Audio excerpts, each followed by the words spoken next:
Yeah, really excited. I think, yeah, not so much because it's my 40th Origin match. It's just for me another opportunity to play for Queensland and represent the state. So, look, we've had a really good week. It's a couple of new faces in camp, which is always nice. But yeah, really looking forward to this one. There's a lot of talk about the outcome of the match and sort of different lineup for our side. Yeah, I think that's created a lot of interest around the game, and I think we're in for a pretty special game, I reckon. Do you categorise the preparations any different to other camps that you've been involved in? Obviously, with the changes, has this one been a little more difficult to get ready for? Not really, no. I'll be honest. It hasn't. The preparation hasn't really been a whole lot different to the others I've been involved in. Yeah, we've got a couple of new guys involved, but both of those players, and Dylan and Anthony, they've been in our camp a couple of times before. They know the way we prepare. They know about what we do throughout our camp. So it's been a pretty easy transition for those guys to fit in. The first couple of days we've had to go over a few things with those guys as far as what we want to do on Wednesday night with our game plan and what we need those guys to do, to play their role. But apart from that, it's been business as usual. And as I said, all the guys are in great spirits and really looking forward to this one. Aaron Woods says you're all best friends these days and he'd be happy to come in for a beer after the game. What's he banging on about us? I'm not too sure. It's I don't think State of Origin, the match has ever lost any of its feeling. Over the years, there's no doubt. They're not going to be any type of friends to us on Wednesday night and vice versa. But we play alongside these guys every week.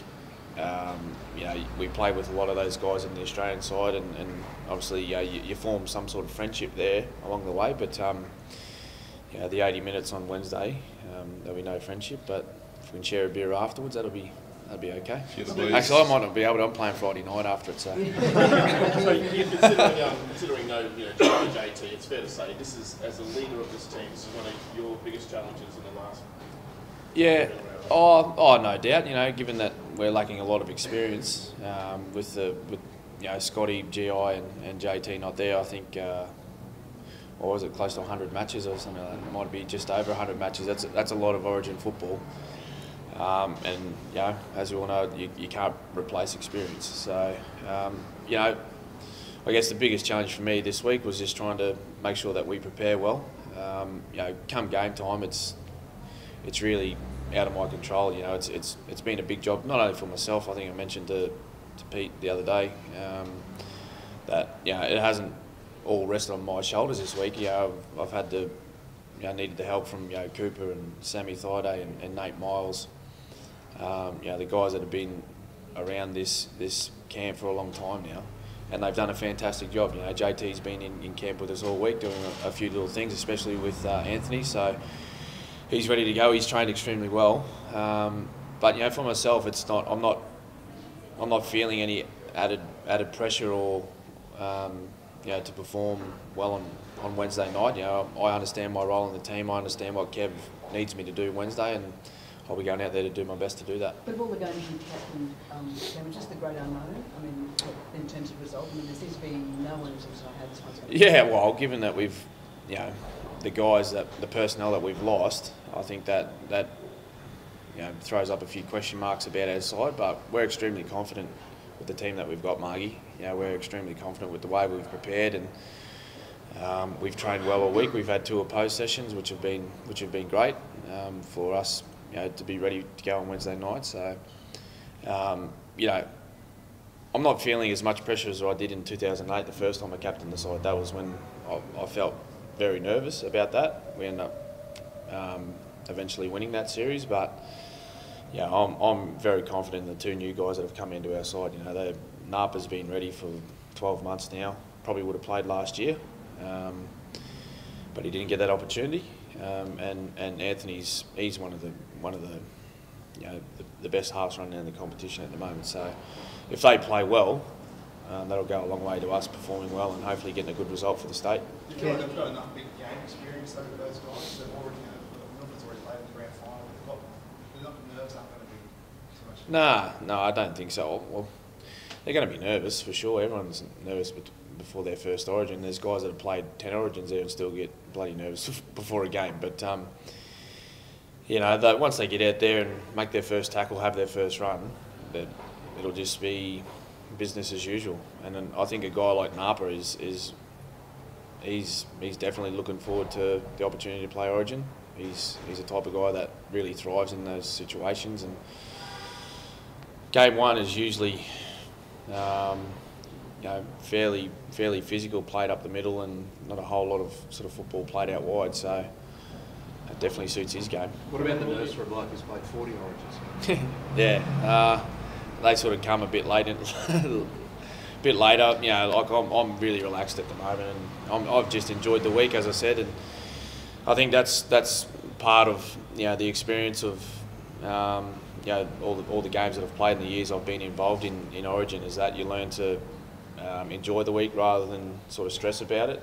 So, you know, I'm feeling really good at the moment. I think game day, that's probably where you do get a few butterflies in the belly. You know, when I'm walking out of the hotel, getting onto the bus on the way to the game, that's when you feel a little bit nervous. You see all the cars outside; everyone's going mad, waving out of their windows and all that sort of stuff. So, but once we get to the ground, it's sort of business as usual, Ben. So, I'm feeling really good at the moment. Yeah, when you were up at Century Car this week, you're away from it all, and then yesterday you come back to what was amazing scenes. Yeah. Thousands of supporters there. Did that resonate with the team that, like, you're back in Brisbane and it's ready to go? Yeah, it's a little bit different approach that we've taken this year. We don't usually get back to Brisbane until Tuesday morning before our captain's run, so a little bit different. But yeah, the turnout yesterday was amazing. You know, the boys were blown away by how many people were at the Maroons Festival, and we've witnessed scenes like that before. You know, when we've done our regional visits throughout Queensland over the years. You know, people are travelling 4 and 5 hours to come and see us, and so we understand what, you know, this game and what this part of the year means to, you know, the people of Queensland. But, you know, to see the amount of people that turned out yesterday was just amazing. We were warned on the way up to Brizzy, you know, that there's going to be a few there, but when we pulled up on that boat, yeah, that was just, it was unbelievable. So, you know, it's great to see the passion, you know, that you know, all Queenslanders have for our side and for this game, and we'll be doing our best to make everyone proud Wednesday night. Can you get your head around 40 games though? It's not about you, but that you. Every time that number gets mentioned, I just feel older and older, to be honest. Yeah, it's hard. Look, and I've said this a few times to you guys, so it's probably getting a little bit old. But yeah, when you're still playing, it's hard to sort of sit back and go, "Well, I've played 40 games, or I'm about to play 40 games," because, you know, my mind is you know, thinking about what I need to do over the next 2 days to get ready for this game and you know, to play well for the team. So, you know, I'm not sort of sitting back, sort of pat myself on the back about, you know, achieving 40 games in Origin, but I do understand that it's a fairly significant milestone. You know, when I first started, I may have played sort of half a dozen or 10 games, and I remember, you know, guys like Petro Simnasiva and Steve Price saying, "Mate, you'll be the first player that plays 40 Origins." And like, I'd just laugh and sort of shake my head and say, "Mate, no one will ever do that." So yeah, it's a really nice achievement to have. You know, yeah, without playing it down, I'm certainly very proud of being able to achieve, you know, that amount of games. I know, you know, my family are extremely proud as well. So I just hope I go out and play well, and the team can play well as well. How many more do you think you've got in you? I don't know. I've got one at the moment. I'll leave it at that. Does the changing the guard, Cam, sort of put pressure on you to, you know, JT won't be there next year, we don't know what Cooper's doing. Do you feel any sense of pressure to continue at least next year to ease that transition? No, not really. No, I don't feel any pressure to sort of play on to make the transition easier for everyone. I think we've got you know, some quality leaders in our side at the moment. You know, with a lot of young guys playing some good footy. You know, I think, you know, we've sort of seen a bit of a change in with the guard a little bit, you know, for this first game, and, you know, there's guys in there that have, been around for a long time. You know, Nate Miles, Jacob Lillyman, you know, Sammy Thaiday. You know, none of us know sort of how long we got left, really. Only Jonathan's put an end date on it, you know, and sort of Cooper's career, or the future of his career, is up in the air as well. But you know, next year there could be half the side gone, and we've got a new team. So yeah, for myself, I don't feel any pressure to sort of, you know, stay around and help those guys through. I'd like to think that what I've done in my past 39 matches, I've tried to help the young blokes come through and put the team in a good position to move forward. So yeah, there's never been any pressure put on any players to do that. You know, Mal didn't do it. You know, Kevy doesn't do it. He hasn't. When Jonathan decided to do it, I don't think he made a phone call to John and asked him to play on another year. You know, it's just every player knows within themselves when it's time to finish up, and I'm yet to make that decision. So you say you're not adamant about going on next year, Cam? Like, you want to wait till after? Well, yeah, I think I spoke to you the other day, Pete, about at this stage I feel really good, both physically and mentally, and I love playing representative football. But I think I'll have a clearer picture come the end of the year about what I want to do next year. I'm contracted to Melbourne, so I'm playing again. But yeah, end of the year I'll certainly have an idea of what's going on. You know, 35 next year. A lot of footy to be played if you're playing all the rep stuff. So you could step down from rep footy next year? Oh no, I'm not saying that at all. I've been asked several times already this year. You know, throughout the test, you know, the week of the test match, and a few times this camp already, what I'm doing. You know, I think my message is I'm really keen to play on, but I don't think I'll have a clearer idea until the end of this season, you know, because it's a big year. We've got World Cup here. It's a lot of footy. You know, it's close to 40 matches I'll be playing, so I'll know sort of at the end of the year. You know, Pete's made his debut for New South Wales when you played like footy with Robbie Farrell against him. Yeah. Is it the right move for them tactically to move on from the Farrell era and give a new hooker a go? Oh, look, it's obviously they feel that way. We haven't really put too much thought into their sort of selections. Yeah, we've just done our bit of homework on their team and who we're going to be playing against. But yeah, look, Pete's he's a great player. I only played him a couple of weeks ago up here in the double header, and he had a great game. He's suited to Origin. You know, he's a pretty tough customer, and he doesn't shy away from any defence, which you know, particularly game one is based around. And he's pretty handy with the footy too. Different style of dummy half to Robbie. You know, Robbie's he's quite a smart ball player.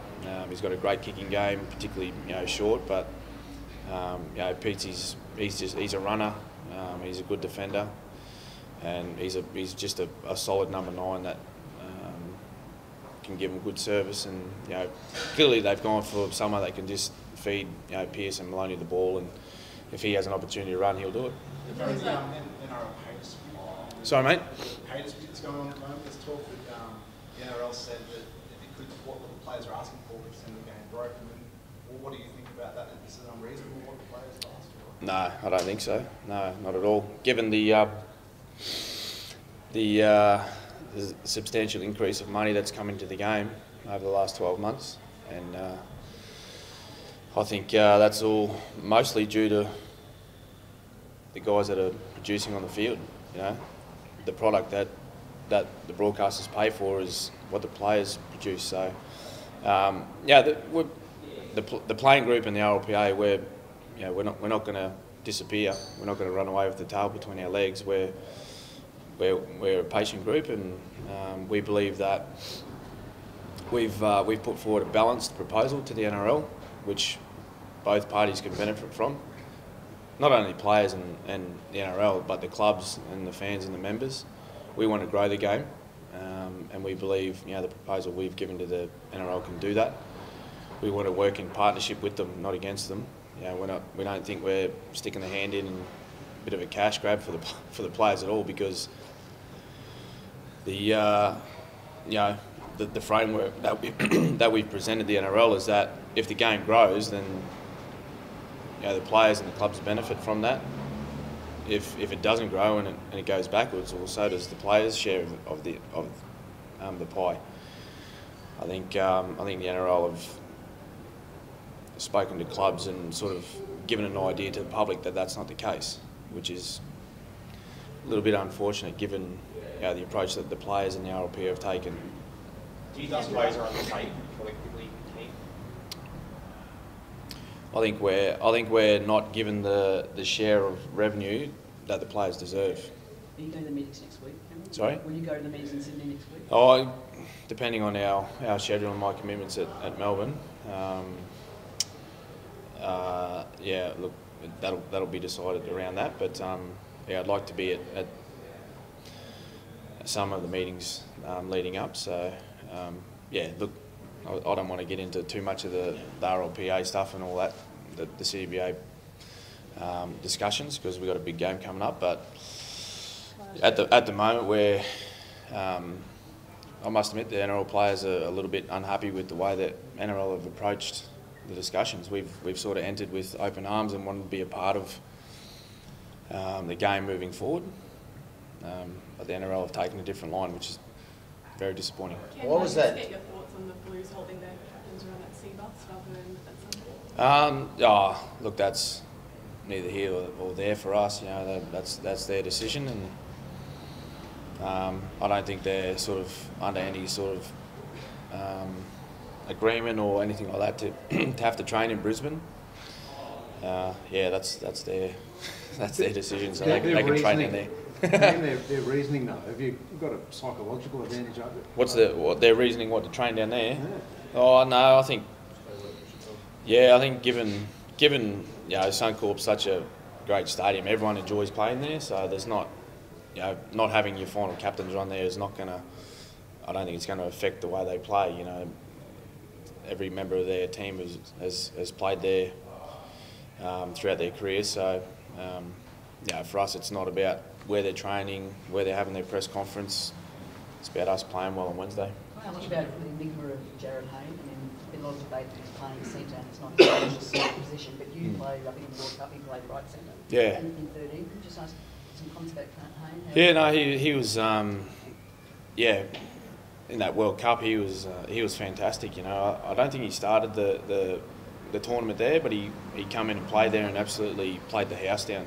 And he was fantastic, and I think it might have been 3 matches that he played in that position for us. So, but a lot's changed since then. Now he went overseas and played a different game, and he's come back, and I think he's only played 3 or 4 matches leading into this Origin at centre. So, we might be going down that edge a bit. Can I just ask you what recourse you have just to go on that? I mean, to clarify the pay dispute thing, I mean, because the clubs are saying we've got no more money, the CEOs are saying we can't budge, and NRL clearly won't. So what do the players do? What recourse do you have? No, we've got some ideas in mind, but hopefully it doesn't come to that. So strikers, possibility? Oh, we got some ideas in mind. Were you disappointed, Cam, with how the NRL came out and put a statement out saying that Absolutely. everybody was going to work together, when clearly at that time there'd been no consultation with you guys at all? Absolutely, yeah. And I believe there's a document being released to the NRL clubs from the NRL with some fairly inflammatory wording to those documents, which are completely untrue. So that's the most disappointing part, is we've approached this discussion wanting to be a part of a collective group of the game and wanting to grow the game. And for certain people in the NRL to go back to the clubs and sort of put an idea in their mind that the players are going to bring the game to its knees is, it's really hard to believe, to be honest. You know, I read an article by Phil Gould the other day, which I think was fantastic. He said that over the last decade, it seems like the players and the clubs are put last when it comes to the NRL's idea around where to spend money, and I think the players and the clubs do feel that way as well. At this stage, there's been a forecast of between $400 and $700 million that the game is going to bring in every year for the next 5. You give the clubs the 130% funding, which is $10 million salary cap plus $3 million extra funding to help out the clubs. the game's left with $192 million to run the game. You know, like, surely that's enough. And that's working off $400 million coming in. Now that's going to be, you know, each year the club, the game has only grown stronger every year I've been involved in the sport. You know, so, you know, that's working off bare minimum of $400 million coming into the game. You know, so if you can't run a game with $192 million, that's fairly concerning. You know, have we got is there the wrong administration in, or is it just, are they spending money, you know, badly?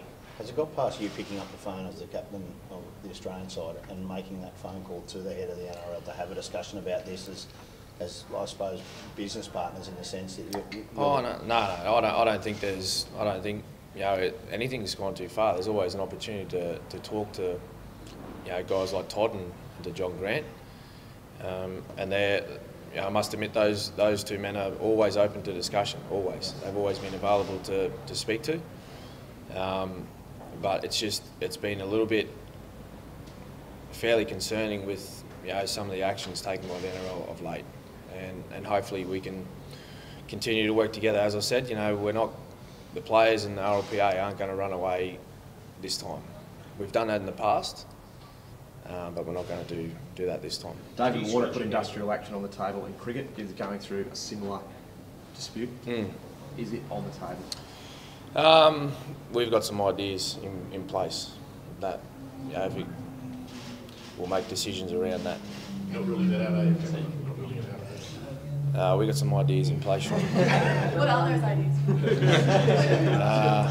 This is the showcase. The showcase event's coming up with the whole game, but you know, your comments, you know, you carry some clout. Yeah. You know, but that's what it's come to, hasn't it? Like, it's going to. It's unfortunate that we have to talk about this before Origin 1, to be honest. You know, but it's come to that because of the actions of the NRL over the last week or two. You're being measured in your comments, but you are filthy with yeah, I'm disappointed. Do you scratch your head, Ken, at where the money's gone? I mean, should there be a change in the commission to preside over the right distribution of funds? I'd just like our administration to just work with the players and the Players Association. I'm not going to comment on who should be running the game, who should be making decisions. I'd like them to sit down and have a reasonable conversation with the RLPA, with Ian Prendergast and his team and the players, and because, you know, it's not like we've just thrown a proposal together and wanted to try and get as much money as we can. Certainly there's a huge part of our discussions around that, around the shared revenue, but there's a lot of other issues in our game that we want to address as well, particularly, you know, transition for retiring players. We've seen the troubles that some guys have had, you know, moving out of a playing career into, you know, the workforce. You know, injury insurance, you know, player development while you're still playing. There's a lot of things we want to achieve through this CBA, but we need to secure a shared revenue first to see that the NRL are genuine about us being partners of the game.